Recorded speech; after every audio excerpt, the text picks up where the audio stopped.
మహిళల premier league 2026 ట్రోఫీని Royal Challengers Bengaluru కైవసం చేసుకుంది. గురువారం ఢిల్లీ క్యాపిటల్స్ జట్టుతో జరిగిన ఫైనల్ మ్యాచ్లో ఆర్సీబీ విజయం సాధించి టైటిల్ విజేతగా నిలిచింది.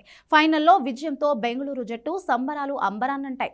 వ్యక్తిగత జీవితంలో కొన్ని రోజుల క్రితం తీవ్ర ఇబ్బందులు ఎదుర్కొని లవ్ బ్రేకప్ అయిన స్మృతి దానిని అధిగమిస్తూ జట్టును అద్భుతంగా ముందుకు నడిపించింది.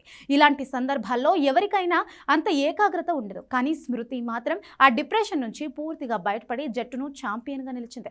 వ్యక్తిగతంగానూ బ్యాటింగ్ లో అదరగొట్టింది. ఫైనల్లోనూ కీలక ఇన్నింగ్స్ ఆడిన స్మృతిపై ప్రశంసల జల్లు కురుస్తుంది.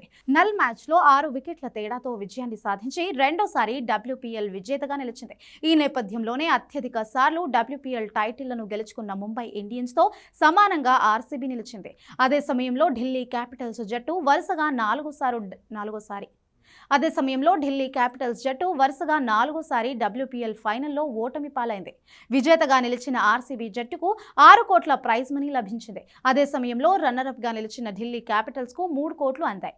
ఇక ఈ సీజన్లో అత్యధిక పరుగులు చేసిన స్మృతి మంధాన ఆరెంజ్ క్యాప్ అందుకోగా, అత్యధిక వికెట్లు తీసిన సోఫీ డివైన్ పర్పుల్ క్యాప్ విజేతగా నిలిచింది. వీరిద్దరికీ చెరో 5 లక్షలు నగదు బహుమతిగా అందింది. ఇక మిగిలిన బహుమతుల వివరాలను చూస్తే మోస్ట్ వాల్యుబుల్ ప్లేయర్ గా సోఫీ డివైన్ 5 లక్షలు, అత్యధిక సిక్సర్లు కొట్టిన ప్లేయర్ గా హర్మన్ ప్రీత్ కౌర్ కు 5 లక్షలు, అత్యధిక డాట్ బాల్స్ వేసిన బౌల్ లారెన్ బెల్ కు 5 లక్షల ప్రైజ్ మనీ దక్కింది. అలాగే best strike rate award grace Harris కు లభించింది.